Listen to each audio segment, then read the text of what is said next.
Dinarayo ang isang public pool sa bayan ng Lazi sa Siquijor. Hindi para po paliguan kundi para magpa-spa sa mga isda.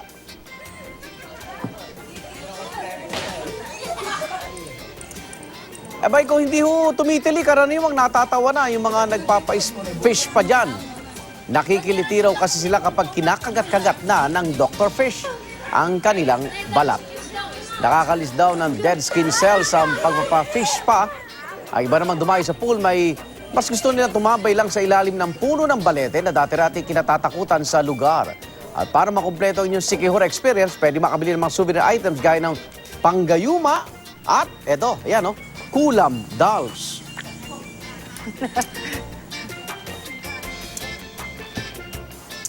Dati tinatago yan.